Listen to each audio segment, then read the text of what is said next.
In order to grow, you have to go through stress. It's the same thing with you want to get your 20 pull-ups in the Marine Corps. At some point, you got to get one, and then you got to struggle to get two. And after you overcome that struggle, then you're at three. It's that way in business and life in general, and anything worth having is worth fighting through. Welcome, all you multifamily enthusiasts, to another episode of the Multifamily Real Estate Experiment Podcast, where we dive deep into the world of real estate, investing, innovation, and of course, personal growth. I'm your host, Shelon Hutchinson, and you in real estate might know me as Hutch, the Marine Investor. Today, we have a very special guest.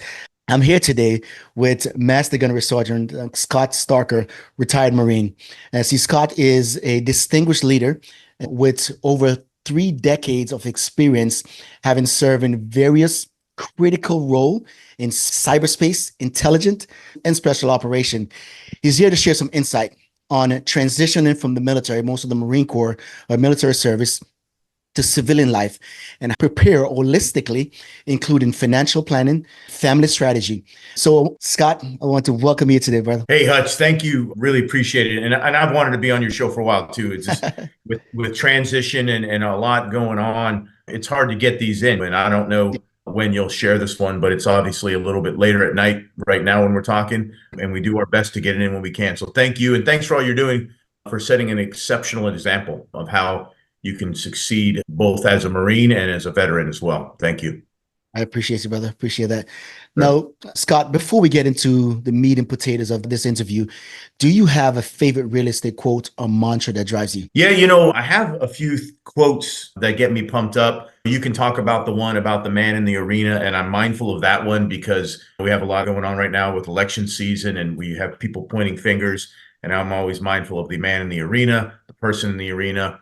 I think about the one about winning isn't a sometimes thing, it's an always times thing. It's a mindset.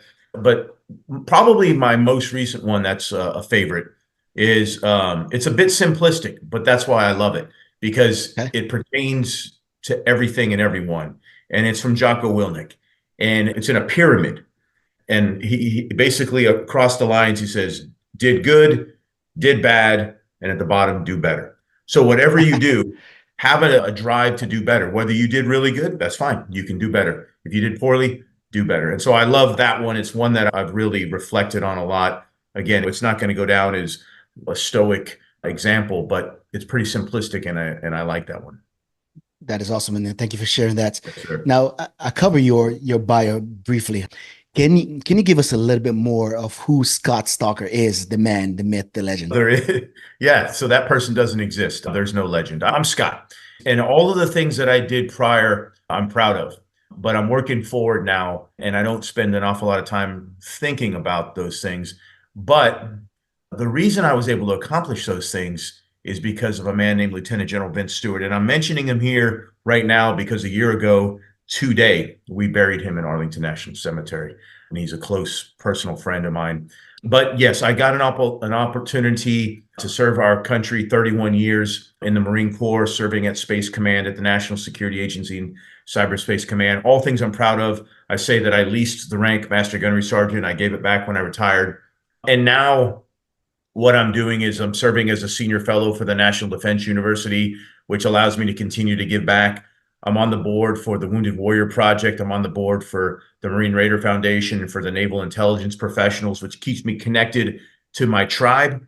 And then the things that I do for income, being a national security consultant for 4 companies, and I'm working on my own book, and I'm doing a lot of keynote speaking. So that's a lot I've got going on. No matter how successful you are, it doesn't mean anything if you don't have your health and your family. So whoever's listening, and even to you, my friend, and I'm actually speaking to myself too, make sure you prioritize your health and your family, or none of it's going to matter. 100%, man.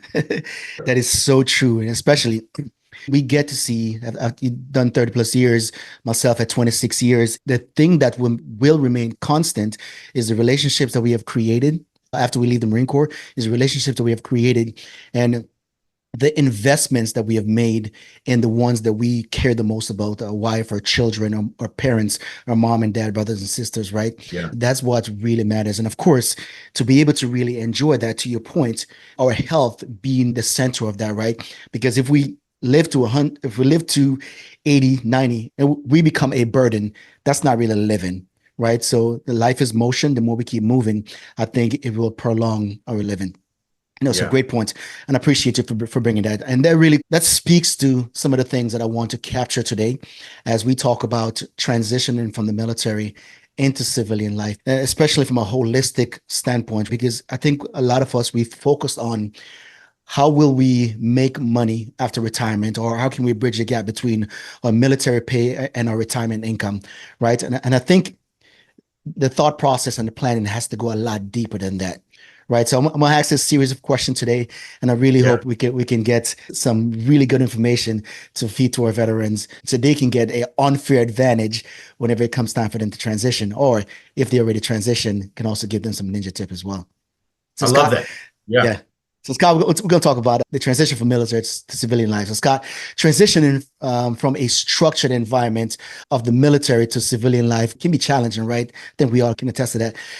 What are some of the key lessons that you have learned during your own transition, and what advice would you give to veteran navigating that shift as well? You nailed it when you said the word structured environment, because I can tell you when you're going to wake up, what you're going to wear, how you're going to have a haircut, your shave, what you're going to do, when you're going to do it, the whole beautiful haircut, by the way. All of those things are tailored.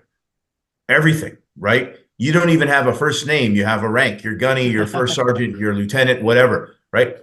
I still recall the first time I heard someone call me Scott, and I didn't pay attention. Not that I actually prefer people call me Scott, but for 14 years I was a master gunny, and so I was so used to looking over my shoulder, and that was the only thing I heard, that you get used to it. So you're indoctrinated, structured environment. And so on this side, especially when you're doing things like me and probably like you have to have individual discipline, because no one is going to tell you when to wake up. No one's going to tell you when to work harder to seal the deal, to get the business contract, anything like that. It's all on you. And if you're not willing to do that, to build the relationships, to pursue the knowledge and wisdom, to understand the marketplace, all of those things, you're going to lose out. And I'm not driven by making money, but I want to make as much money as I can. And the reasons why is, certainly I have a family to take care of, my kids, my wife, but I also want to make a lot to live comfortably when I'm older. I want to be able to donate to the charities and churches of my choice. I want to be able to give back to veterans and hire veterans. So I'm driven to do that. And so individual discipline. Here's an example. I used to enjoy a nice cocktail. Quite frankly, in my younger days, I probably drank more than I should have. When I transitioned, I quit drinking. So I haven't had a Yeah. drink in several hundred days now, because I was able to do it so easily. I was able to have a cocktail at noon, an entire bottle of wine at 1. Like, I could do all of that because there was no Marine Corps anymore. There was no uniform to worry about. I didn't matter. And if I just decided not to work hard, then I just wouldn't earn business that day. And so I think when you say structured on this side, what I hear is required self-discipline, or else you're going to struggle. It doesn't mean you have to quit drinking. You have to have some kind of schedule, some kind of thing for you, or the bags of chips after a little bit of time will take over, and the alcohol will take over, and the lack of PT. You got to have some individual discipline on this side, because you don't have the first sergeant yelling at you. You don't have your company commander telling you to climb the hill. It's all on you. That's right. One of the things that I tell my junior Marines, and I also tell it to my children as well, is that we will do things whenever those things become important to us. And unfortunately, a lot of folks don't really have that clarity until they're at a really dark place in their life. Some of the dark place could be their transition and trying to figure out, what will I do when I grow up, and how will I provide good food for my table, how my family's table. How will I pay for my kids' college with this reducing income and all these good things, right? So we will never do things until they become important to us. You did 31 years. At what point in that 31 years did the light bulb go off for you? But look, when I retire, I'm going to have a level of self-discipline to be able to continue to create and also maintain and improve the lifestyle that I've created for my family. It wasn't that way. And how I'm going to answer this, if you don't know me, it may sound arrogant, and I don't mean it that way at all. Give it to Um, us. yeah, I'm going to give it to you.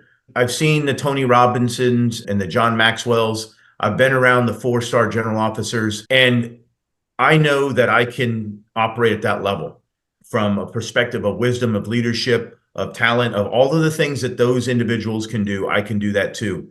And Mhm. so as I look at them doing those things, the former chairmen, the former 4-stars, the Maxwells, and all these people that have written books and spoke, Yeah. I just say, I'm going to go do that. I'm going to operate at that level. And I'm not going to ever work for anyone ever again. I'm going to get out and I'm going to get a piece of my cheddar. And so I'm going after those things methodically with a long-term plan. And so far I'm a little bit ahead of my schedule and how I want to do that. And that's how I'm going after it. And I think what it takes is a mindset. If you've ever heard this story, Hutch, of the baby elephant that is born in a zoo and it has a chain around its arm. When it's a baby, it can't break that chain. It's not strong enough. And so it grows with that chain around it. And as it gets bigger, it remembers how it was as a baby and it's still chained, not knowing that it's strong enough to break free, but it's captured by what it was. And a lot of our peers are captured by what they were as enlisted member or officers or whatever. This isn't about us versus them, enlisted versus officers. I love a lot of our officers, really good people. I know I can compete at that level, and I no longer have that Napoleonic rank structure ceiling on me. I can go as far as my talents will allow.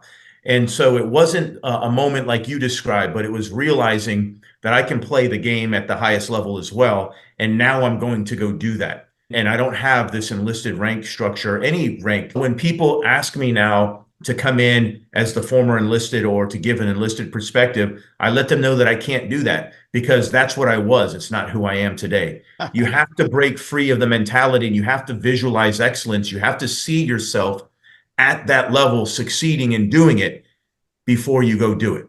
And that's just how I do it. Now, that is absolutely brilliant because especially if are you a man of God? You religious? I was raised Catholic. My Catholic? faith, it goes in and out sometimes, I but that got you. I sometimes find reasons not to go to church, and then I find times to go there. Down with But you. yeah, Yeah, I think one of the things that I tell my children and I tell myself as well is that God, whoever created us, wherever we came from to this physical realm and wherever we go back to in the spiritual realm, did not create us to live a life of mediocrity, right? And mediocrity can be reduced or eliminate once we make a decision. And to your point, you've been around some people and you also choose to read the literature and writings of some great people, right? Some people who have spent hundreds of thousands of dollars, millions of dollars, and also years, tens of years, gathering experience and putting that into a book and letting us know that, look, there is a greater version of yourself that you can grow to become. And all you have to do is make a decision to be that person. And yeah, what I've noticed is that once we make a decision to be that person, the life of mediocrity just fizzle away, right? However, it's an everyday thing. It's not you do this thing once and you're good forever. It's every day. Life challenges us every single day. I So agree. I like the way you put that too, man, because I think a lot of us, we want to relive the glory days because of the experience and you have earned it, right? However, when you transition to the civilian sector, all this stuff is left behind, right? To your Yeah, point, you only yeah, borrowed it for 14 years, right? yeah, You give it yeah, back. So I like that point. And I think it's really good for our veterans to understand that we are no longer a master gunner sergeant, a sergeant major, a colonel, right? We are now Mr. And we now get to embody our first and last name. And I think that's a good place to be, so make a decision to be the greatest version of self. So yeah, Scott, I want to dive into family a little bit. yeah. You yourself got, if I'm not mistaken, a young family. I do. Yeah, I did this backwards. I got married after I was a master gunny for 4 years for the first time. I'll also say the only time. And I have 3 daughters, a 5-year-old, a 4-year-old, and one that'll be 2 soon. So Okay. that's a lot of gray hair. How can service member involve their families in the process, and what challenges does family often face during this transition, and what are some of the things they should prepare for? Yeah, let me say up front, I don't have this down perfectly. I Okay. don't. I'm good at a lot of things. This is an area that I also can improve in. But what I always do with major decisions is I talk to my wife first. Whether I was interviewing for a combatant command position to see if I would get that job, or even when I actually didn't apply to retire. I got the phone call and I was told you're retiring because I was over 30. I want to take some time off. Are you good with that? And so we took 5 months off. I said, where do you want to live? Anywhere you want to live. She picked the exact house, the exact state, the exact city. I was open to anything. I didn't want the West Coast, and neither did she. But had she taken whatever, we would have went there. So all in on that. And I think the most important thing is when you are in the situation I'm in, where you're busy and you're working, is taking time to sit down and communicate effectively, taking time like we're doing on Friday night to have your date night, make sure the babysitter shows up, like all those things. Yeah. And it really is communication and making sure you're speaking to one another and, okay, I'm doing this. What are you doing? But we've had some things on the calendar that we were going to do together, and the babysitter falls through, and we try to make the best of it. This is hard. But what I always remind myself is, in order to grow, you have to go through stress. It's the same thing with, you want to get your 20 pull-ups in the Marine Corps. At some point, you got to get one, and then you got to struggle to get two. And after you overcome that struggle, then you're at three. It's that way in business and life in general, and anything worth having is worth fighting through. I think it's ultimately, to answer your question, is making sure you're having the conversation, what's in the best interest of your family first. Because when you retire, the ultimate win is not necessarily the medal. As soon as I retired, I took all the medals in the attic. I'll never see them again. The ultimate win for me is that I finished with the team I started with. That's the ultimate win. And so I was able to literally, my final official act in uniform was to walk down the red carpet as the United States Navy piped me and my family ashore. We finished together. I held their hands, held one of my youngest daughters, I held my wife's arm, and we were piped ashore. And that was it for me. So that was victory, is finishing with the team that I started with. Oh man, that definitely hit home, because raising a family, I've been married for, this December will be 23 years since I've been married, right? So for me, amazing accomplishments. And I'll tell you why. Where I grew up in Scott, in Jamaica, it is very typical to see a household where it's either unmarried parents or it's a single parent, where the lady dropped the kids off at the dad's house and the dad raised their kids, or vice versa. You know what I mean? So growing up, I knew that I wanted a family. However, I never knew that I could be married for 20 plus years. You know what I mean? Because I didn't see that example growing up. So it's really important to me to be able to your point, finish with the team that I started with. So family, my wife, children, they are my biggest why as to why I go to sleep late and I wake up early. I sleep really fast and wake up early to be able to do things like these. To your point, that's where that personal discipline comes in. And when you have people that is dependent on you and will continue to depend on you beyond this uniform, and you also have a commitment to ensure that you can continuously be deserving of being the husband and being the father, right? Now I need to prioritize my sleep a lot more. It's starting to take a toll on me, brother. I didn't Definitely know wake up you early. were from Jamaica. Born and raised, man, in what used to be a coffee slave plantation. So I only mentioned that not to go off of a sidebar, but I had mentioned General Vince Stewart to you a moment ago, right? Yes. He came to this country from Jamaica at the age of 13. That man, more than anyone on the planet, is individually responsible for my success, because he gave me opportunities. And he talked about that all the time, and how proud he is as an American. And just like you, worked his butt off. Yeah. Yes. I often tell people, like, look, I don't have the luxury of being mediocre.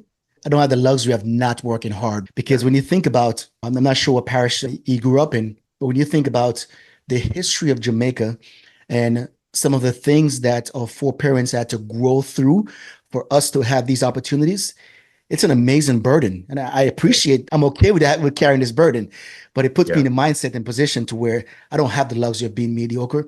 I don't have the luxury of not taking action. I don't have the luxury of not being a good Marine, a good father, and a good husband, also a good son. So I'm really happy that you was able to meet the man. It reminds me of that statement we have at every Marine Corps ball by our 13th Commandant about being a worthy successor. Yes, sir. And that's what you're talking about. You want to be that worthy successor. Honor your family members that got you there, and take advantage of this incredible opportunity now that you have in America to really exceed your dreams. No, this is good. This is value added, man. What is it? Is the general's name again? General Vince Stewart. He was buried 1 year ago today. Lieutenant General Vince Stewart, Marine Corps. Scott, let's use this time to give some love to General Vince Stewart. We're going to talk a little bit about leadership, right? I want to talk about some of the lessons from leadership in military to civilian role, right? With your extensive leadership background and the people that you have surrounded yourself with, like people like General Vince Stewart, how do you see leadership lessons from the military translating into civilian and business environments? And how can our veterans use these skills to excel in a civilian career? Ultimately, when you value your Marines and empower them, they are going to every single time overachieve. I've said this before. I wanted to get orders to the worst organization in the Marine Corps every single time. Very easy. So I served at MARSOC, which is not the worst organization. It's an incredible organization. But when I was there, my job was fairly easy because I hand selected 383 individuals, and they were all meat-eating assassins. They were brilliant at their job. They were fit, everything. And so it wasn't hard to lead. If you want to be a great leader, look yourself in the mirror and say, send me to the worst organization out there. And I have so much confidence in my leadership ability, and I will love those individuals so much. I will train them. I will empower them. I will value them. I will hold them accountable. At the end of the day, that organization that's in the bottom 5% with me there is going to be the number one organization in the company. You can bank on it. And I challenge anyone to compete against me because that's my mindset. Doesn't mean it's always going to work out that way. Trust me, I've had my share of people that needed to stay in the brig a little bit longer. But it's the same thing in business. We're in business. Everyone that came here at some point wanted to do well, probably wanted to get the Christmas bonus and everything. Let's recommit to why we're all here. Let's figure out all the noise on the outside and let's handle that. Now that I'm brought in, I'm a leader to this organization. I value all of you. Let's get after it. Let's focus singularly on what our mission is. And at the end of the day, all that bonus money that's going to everyone else is coming to our team because we're going to be the best team there. And the point of that is it's not hyperbolic and it's not cheerleader. It's being a real leader that because you value your people. And when your people are valued, they will do anything for you. They will run through brick buildings. And I'm not talking about some of these things like, making sure they have all you can eat candy and all this other ridiculous things, but truly value them. Yeah. Truly value them. If Sam has to leave an hour early because his kid has got the flu or whatever, Sam doesn't need to tell me that because I know that Sam is going to make up the hour later next week or whatever. He's going to handle business. And so we trust one another. All you got to do is love your people. And love means a lot of things, but it also means when people are slipping, you got to talk to them and say, hey, I'm holding you accountable. Let's hold yourself accountable. And they'll realize that. But I just have always thought, if you really think you're a leader, why are you trying to go to the best organizations out there? Go to the worst and change that culture. That talks to me more about leadership than going to the simple places. I spent 5 years at 29 Palms. That's not easy. It's not. A lot of people avoiding that place. And I understand why. It's certainly not a family place. I got it. Yeah. Listen, I want you to have 25 years of marriage. So I get that, but it's an opportunity to lead. Going to Okinawa, going to those places that no one else wants to be. And so I think it's just all of those things that mindset and true love of people translates over into business as well. I learned this quote a few years ago. It said that everyone wants to be a valued member of a winning team with an inspiring mission. And I think if us as leaders can harness that or to help the people that we're working with, whether it be in the military or in the civilian sector, to really understand how they fit into the grand scheme of things and helping them to understand that they're one of the most important person to do the things that they've been assigned to do, I think we will see a lot more progress, right? I'll give you a fun story. I had this good friend of mine, Derek Bussell. We were in Iraq together. Afghanistan. We went to Iraq. We transitioned our aircraft from Iraq to Afghanistan. And he is a guy, not abrasive. He is business. This guy is all business, right? And he was getting ready to leave, come back home, advance party. And once he got back to K-Bay, he was going to PCS with his family across to the East Coast. So he was not going to be home whenever the main body get back. So we called him into a tent, and I tried to get him into a tent. Look, man, we wanted to give him a present, but I didn't want to let him know that we give him a going away gift. So we just need to talk to you. We need your expertise in something. He was like, man, this Marine Corps would be a better place if everyone just do their fucking job. That's a Marine, yeah. Yeah, it's a Marine. What is a Marines? Yep. Marines. So we brought him in there and expressed to him how much we appreciated the value that they brought to the team. And this guy is probably one of the most brilliant people that I've ever worked with. Just to see the team around him, it brought tears to his eyes. But he was the accountability member, right? Because of his knowledge about the aircraft and our maintenance systems, he was able to train, equip, and also educate every single Marine, officers and enlisted alike, to make us successful prior to combat and also in combat in our aviation squadron. And we expressed to him how important he was to the team. And for the first time, I see this man demonstrate emotion. And that tells me that if a man of his caliber can feel important by just having the team around him expressing that, imagine what that can do with someone who needs to feel as if they're part of a team. Yeah. Everyone wants to be a valid member of a winning team with an inspired mission. And that story was a good example for me to see that at work. Yeah, and his quote is one that Bill Belichick has used, right? He said, "Do your job." And it worked out with multiple championships. So his point is valid. Like it would be better if everyone did their job. But I think also within the rank system that we have is we often have to do the job one or two ranks ahead of us too. Absolutely. Yeah. Scott, we got last two, we're going to touch on supporting veterans through advocacy and coaching. And then the last question will be on mental and emotional resilience during transitions. So as a founder at S2 Stalker Solution, LLC, and a board member of the veteran organization like the Wounded Warrior Project, how do you approach supporting veterans, and why is it important for veterans to seek mentorship and resources as they transition? I'm going to thank you for that question. And I think it's important. Let me bring in two answers to that. The first one on the suicide issue, the second one on business. The reason it's important for veterans to stay connected via pick your program, VFW, you name it. And the reason why it's important that veterans stay connected is because we have to get left of this suicide issue for obvious reasons. Once it happens, it's over. We need to stay connected to one another, to that tribe, because you want to go where everyone knows your name, right? That mentality that you hear on the song for Cheers, this idea that you're around like-minded individuals that can express some stories and share stories and you can understand what it's like to deploy. You talk about Iraq and Afghanistan. There will forever be a certain smell associated with my first deployment to Afghanistan. And if I smell that, it instantly brings me back to memories, a certain amount of heat, all of these things, and then time in Afghanistan and all these other places. And so I think for veterans, it's important to stay in with the VFW and your tribe. I do a lot with the Marines out here, Marine Raider Foundation, Wounded Warrior, you name it. But I think also because you're going to find out who's struggling. And this is no kidding, what happened probably 3 weeks ago. I was talking to a Marine that I served with, I haven't heard with in a long time. And he had just made a drive 5 hours up to take care of one of our teammates who was struggling with alcohol and suicidal ideations. Today, literally, I got a call from the guy as he was released from the hospital. He's 50 days sober and he's on the right path to repairing a marriage and that sort of thing. That is not a story that gets out because he didn't die by suicide. He didn't commit suicide. None of that happened. But I called the guy that picked him up, one of my former gunnies, and I said, "You're a hero. What you did will never get recognition. You're not going to get a medal or anything like that, but you saved a life, and there's nothing more honorable than that." Yep. The second one is from a business perspective, right?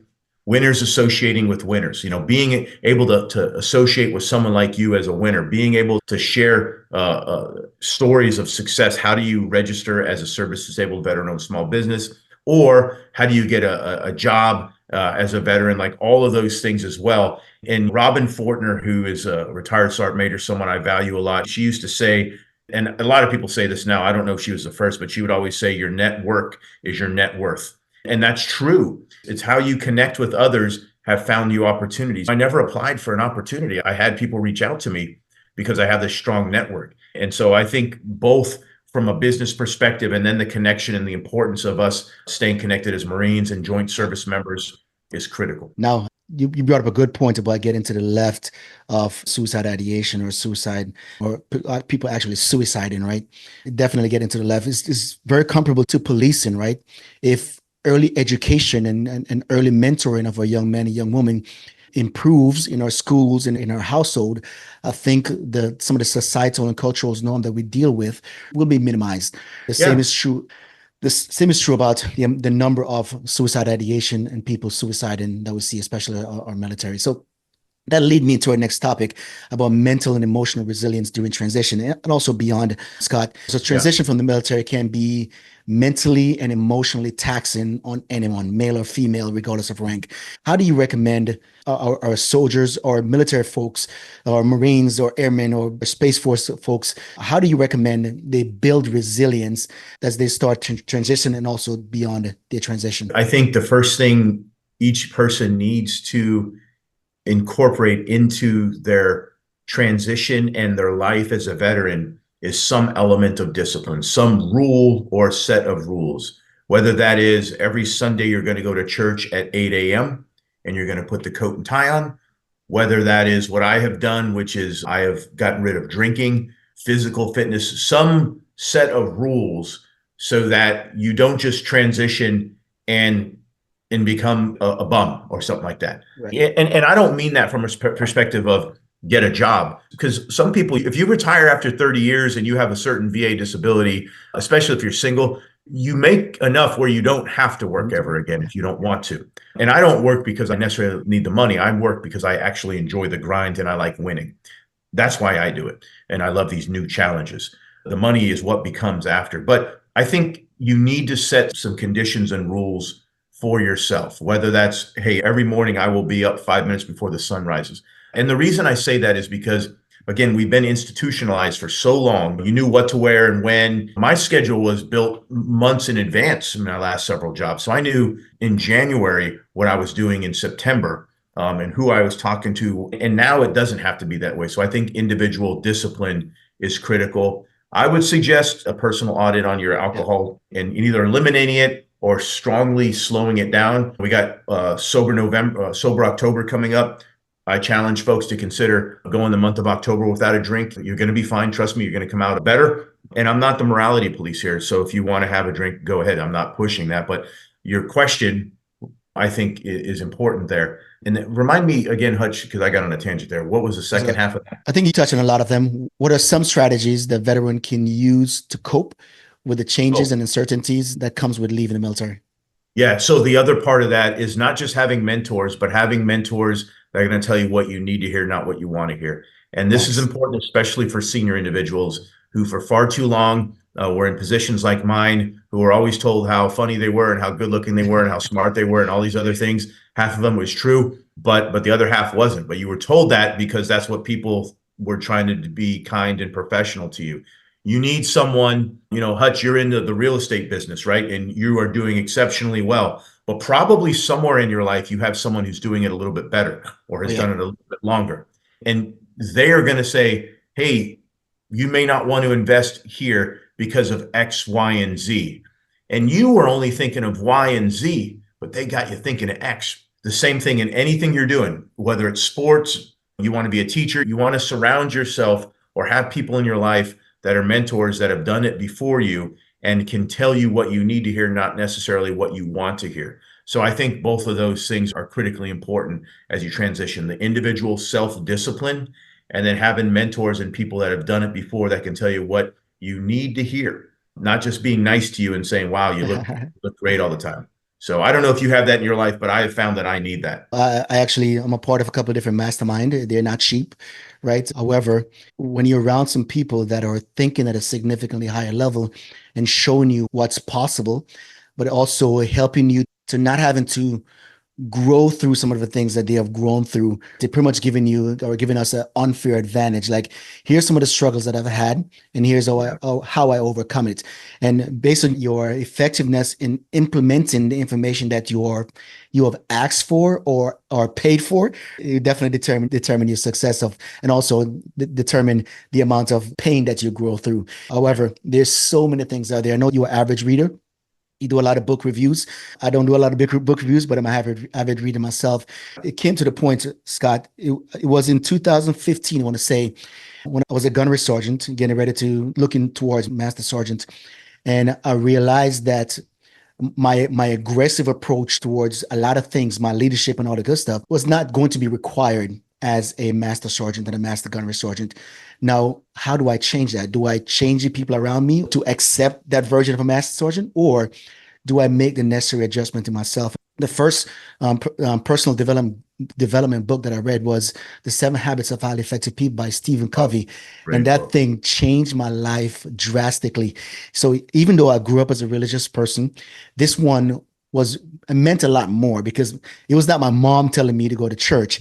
Is now me looking for a better way of me being and a better way of showing up. And Stephen Covey has a real good way of showing people how to be a principle-centered person. And I really appreciated it. So what got me to Gunnery Sergeant probably would not have got me to Master Gunnery Sergeant, even though it was an important part of the journey. Yeah. Well, that first off, that is an incredible book. And I've always said habits of thought lead to habits of action.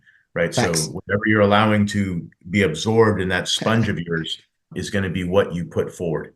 Surrounding yourself with winners, all these things. And I'll be honest with you, when you asked me to be on your show, the primary reason I wanted to be on your show is because you're a winner. I want to be associated with people like you, even though I'm not heavily into real estate. Certainly, I bought my home here and that sort of thing. I listen to what you offer. But at the end of the day, I just want winners in my tribe, in my circle, because what do they say? Rising tides lift all boats. Yes, sir. No, I appreciate you too, man. You're definitely one of those people that I had to have in my circle. You've demonstrated some really good characters over the years, and I've watched your journey, especially a lot of stuff you share on LinkedIn is definitely adding a lot of value to a lot of people. The fact that you choose to share the version of you, and also as you improve that version of you with others, I think in my eyes, you are definitely a winner in my eyes as well. So I appreciate you, brother. Thank you. So, Scott, we're going to go into the focus round. This is where I ask you 5 questions. It's the acronym. It's a focus, right? Okay. Acronym focus. So, Scott, what do you do for fun? Golf. Okay. Yeah. What is one opportunity that was a game changer for you? I came in dead last at Intel school, 1993. I probably should have been dropped because I was an arrogant little punk. And I was that way because academics came easy to me. So I put no effort into it as a private. I came in dead last. The opportunity that Master Gunnery Sergeant Tom Woodard and Gunnery Sergeant, then Master Sergeant Ron Proctor gave me, and Master Sergeant Dan Williams, I remember them. I remember all 3 of them. 2 of them I still keep in touch with occasionally. I remember all 3 of them like it was yesterday.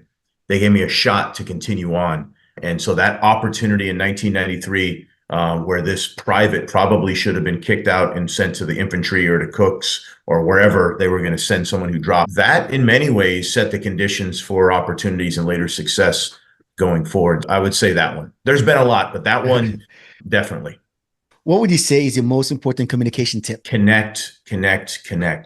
Don't focus on just speaking. You got to connect with your audience. That means you have respect for them. That means you tailor your conversation with them. Whether that's an email, you have to understand that you don't just communicate with words, but with body language too, with energy, right? So if you have your arms crossed and you're talking, you're basic, right? You see that and I think, we're in trouble here, right? And so I think you got to connect with them. So what is one thing you wish you understood earlier? Business. I know I'll do well in this, but there's a lot of layers to it that I'm finding out along the way. And so I probably, even though I went to graduate school and got my master's in cybersecurity, in hindsight, I probably would have got an MBA or some kind of business degree. Got you. All right. So to what do you attribute your success, Scott? I'm going to answer this and it's going to sound weird, but my success is because of my parents, but not in the way most would say. So my parents have never been there for me. My parents never went to a single promotion for me. My parents never told me they were proud of me, none of that. And so for whatever reason, that lack of what it should, and it's odd because I stay connected with them and they've come and visited their grandchildren, but there's not a thing there. And if I was born with a silver spoon and I had everything I wanted, I'm not so sure I'd be the person I am today. And so I attribute my success due to never, ever being good enough. And so now for my entire life, everything is about drive. I don't suggest that as a parenting technique. No, I'm answering your question honestly. Yeah, for sure. And I would attribute it to that. I tell you, Scott, I think if you ask me the same question, my answer would be very comparable to yours. And this is something that my dad and we spoke about. And we were talking about how the kids are growing up and some of the things we were doing. And my dad never came and visit me. And also, I remember maybe 3 times as growing up as a child, I ever seen my dad. However, he had what he called his new family. Anyway, so him and I was talking recently, a few years ago, and he mentioned that the father that he wasn't is probably directly contributed greatly to the father that I became. Contributed to the father that I became. And that was really an eye opener for me. And it made me give a lot of gratitude for this, but not as if we grew up together, right?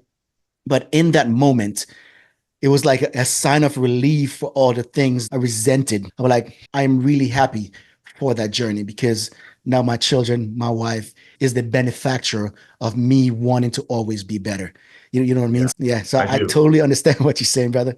Yeah. Yeah, it's weird because I know you and I can feel your energy and your DNA. And even if tomorrow the housing market exploded and it was really in a bad situation, you're always going to be successful because of your relentless pursuit of excellence. No matter what, if you're going to start a business selling ice cream, that's quickly going to be successful because of you won't allow yourself to fail. Yeah, I feel that as well. I appreciate you. Scott, before we started recording, you mentioned that you're writing a book and a couple of different things, right?